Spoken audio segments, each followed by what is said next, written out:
Hello दोस्तों, कैसे हो आप सब। उम्मीद है अच्छे होगे और अच्छे ही बने रहना। तो दोस्तों, आज की वीडियो में हम एयरबीएनबी की केस स्टडी को समझेंगे। तो चलिए शुरू करते हैं बिना कोई टाइम वेस्ट किए। तो दोस्तों, सबसे पहला सवाल उठता है कि ये एयरबीएनबी क्या है, क्या होता है, इसका क्या मतलब है।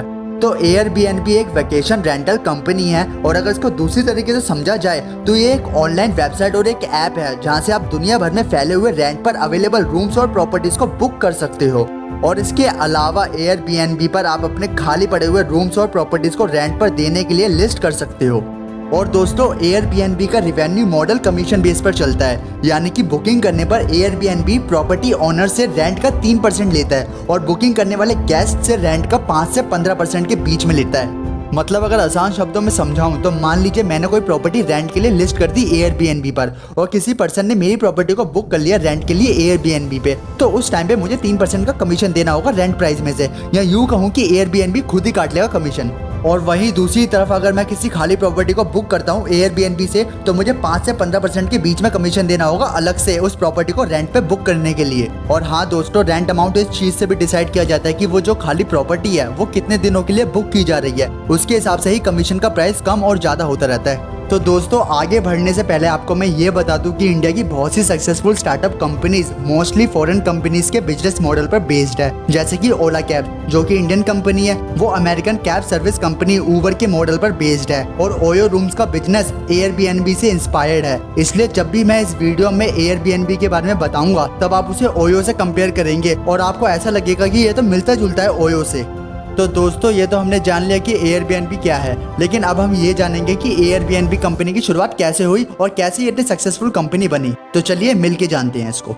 तो सबसे पहले कंपनी की शुरुआत जो गैबिया और ब्रायन चेस्की ने की। ये दोनों दोस्त थे और इन दोनों की दोस्ती Rhode Island school of design में एजुकेशन के दौरान हुई थी। तो सन 2007 की बात है जब ये दोनों दोस्त न्यूयॉर्क से सैन फ्रांसिस्को में शिफ्ट हुए और फ्लैट में रहने लगे। लेकिन इनके पास जॉब न होने की वजह से ये दोनों फ्लैट का किराया भी नहीं दे पा रहे थे और दोनों दोस्त फिर इसी जुट में लग गए कि फ्लैट का किराया कैसे दिया जाए। और ये पूरे दिन यही सोचते थे कि रेंट दे तो कैसे दे।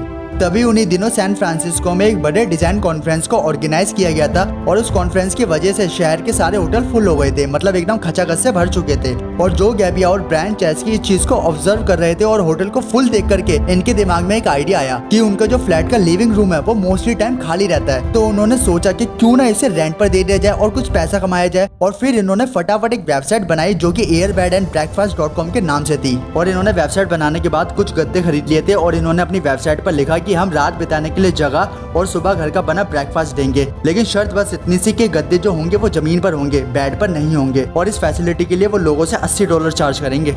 फिर इसके बाद क्या, इसके बाद जो उनका आइडिया था वो काम कर गया। उनके पास कस्टमर आने लगे। उनके पहले 3 कस्टमर इवनिंग में रेंट के लिए उन दोनों के फ्लैट पहुंचे, जिसमें एक 30 साल का इंडियन था, 35 साल की बोस्टन वुमेन और यूटा से 45 साल का एक आदमी। ये 3 लोग उनके पहले कस्टमर बने। और अगली सुबह जब वो कस्टमर उन दोनों दोस्तों को रेंट देकर चले गए तब उन दोनों दोस्तों ने महसूस किया कि इस आइडिया में काफी दम है। लेकिन दोस्तों, इन दोनों की ज्यादा दिन तक खुशी टिकी नहीं, क्योंकि अगले कुछ दिनों तक इनका कोई कस्टमर नहीं आ रहा था और इनके काम में कोई खास प्रोग्रेस नहीं हो पा रहा था। तब इन दोनों ने जो गैबिया और ब्रायन चेस्की ने अपने तीसरे दोस्त की हेल्प लेने का फैसला किया, जिसका नाम था नेथन ब्लेचार्सिक। और मजेदार की बात यह कि ये इन दोनों का रूम पार्टनर था। जो गैबिया और ब्रायन चेस्की ने नेथन को अपने प्लान के बारे में बताया और उसे अपने बिजनेस प्लान में शामिल कर लिया। और हाँ दोस्तों, आपको बता दूं कि इन दोनों के जो तीसरे दोस्त थे नेथन, वो एक जबरदस्त सॉफ्टवेयर प्रोग्रामर थे और उन्होंने airbnb.com नेम से एक न्यू वेबसाइट बनाई थी। और इस तरीके से जो गैबिया, ब्रायन चेस्की और नेथन ब्लेचार्सिक तीनों दोस्त airbnb.com कंपनी के 3 फाउंडर बने। और उन्होंने अमेरिका भर में होने वाले बड़े बड़े फेस्टिवल, कॉन्फ्रेंस, सेमिनार को टारगेट किया और लोकल एरिया के पीपल के उन खाली फ्लैट और प्रॉपर्टीज की बुकिंग करवाई जिसे वो टूरिस्ट को दे सके, ताकि उनका बिजनेस और आगे बढ़े और लोकल एरिया के पीपल कुछ प्रॉफिट अर्न कर सके। दोस्तों, एयरबीएनबी के लिए बड़ा मौका साल 2008 के समर सीजन में आया था, जब डेनवर सिटी में डेमोक्रेटिक नेशनल कन्वेंशन होने वाला था, जिसमें तकरीबन 80,000 लोगों के आने की उम्मीद थी। और सबसे मजेदार बात ये कि डेमोक्रेटिक नेशनल कन्वेंशन होने से 2 हफ्ते पहले ही इनकी जो न्यू वेबसाइट थी airbnb.com वो रेडी हो चुकी थी। और वो जानते थे कि इतनी भीड़ के लिए होटल्स के रूम कम पड़ जाएंगे और वैसे ही हुआ। होटल्स के रूम कम पड़ गए और इनको 1 हफ्ते में ही 800 से ज्यादा बुकिंग मिली।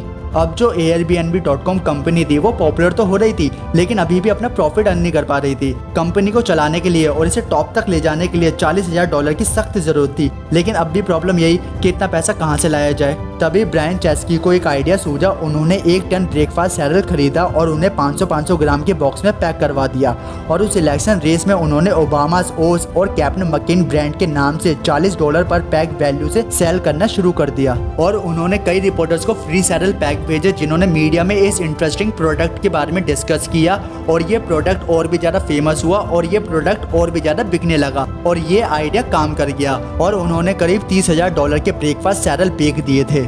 इसके बाद एयरबीएनबी की सक्सेस गाड़ी चल पड़ती है और तेजी से आगे निकलती है। अब आप पूछते हो कैसे, तो वो ऐसे 2009 में एयरबीएनबी को एंजल इन्वेस्टर पॉल ग्राम से $20,000 की पहली फंडिंग मिलती है और पॉल की वजह से ही आगे उन्हें $6 लाख की फंडिंग वेंचर कैपिटल से मिलती है। फंडिंग मिलने के बाद एयरबीएनबी तेजी से फैलती जा रही थी, लेकिन अभी भी उसमें दिक्कत थी। दिक्कत क्या कि वो अभी भी अपना अच्छा प्रॉफिट अर्न नहीं कर पा रही थी। वो सिर्फ कुछ ही % प्रॉफिट अर्न कर पा रही थी और वो इसलिए क्योंकि उस टाइम तक एयरबीएनबी सिर्फ बुकिंग का काम करती थी, मतलब कि वो बायर से कमीशन नहीं लेती थी। पर अब धीरे धीरे उन्होंने रेंट में से 15% तक का कमीशन लेना स्टार्ट कर दिया था और इससे airbnb.com कंपनी अच्छे प्रॉफिट में आने लगी। उसके बाद नवंबर 2010 में एयरबीएनबी में एक वेंचर कैपिटलिस्ट ने $7.2 मिलियन की फंडिंग करी थी और हॉलीवुड एक्टर एस्टन कचर ने भी एयरबीएनबी में अच्छा खासा पैसा इन्वेस्ट किया था। इसके बाद जुलाई 2011 में वेंचर फंडिंग से एयरबीएनबी ने $112 बिलियन की फंडिंग जुटाई, जिससे कि एयरबीएनबी की वैल्यू उस टाइम पे $1 बिलियन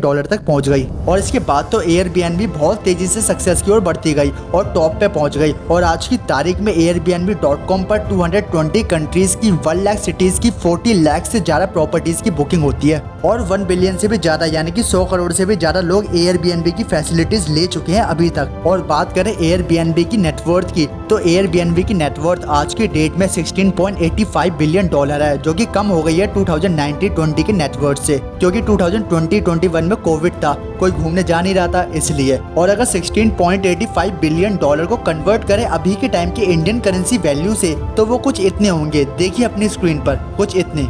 तो दोस्तों एयरबीएनबी की सक्सेस स्टोरी से पता चलता है कि कैसे एक ग्रेट बिजनेस की शुरुआत एक छोटे से आइडिया से शुरू होती है। वो आइडिया जो कि अपने आसपास के एक बहुत बड़े गैप को देख करके आया होता है, या यूं कहो कि अपने आसपास की एक बहुत बड़ी नीड को समझ करके आया होता है। तो इससे हमें ये भी सीखने को मिलता है कि अगर आपको कुछ ना दिख रहा हो आगे, तो आप अपने आसपास देखो, आपको अपने आसपास में कोई ना कोई सी नीड या कोई ना कोई सा गैप जरूर नजर आएगा, जिसको आप फुलफिल करके लोगों की भी हेल्प कर पाओगे और खुद की भी हेल्प कर पाओगे फाइनेंशियली, और एक ग्रेटेस्ट बिजनेस क्रिएट कर पाओगे।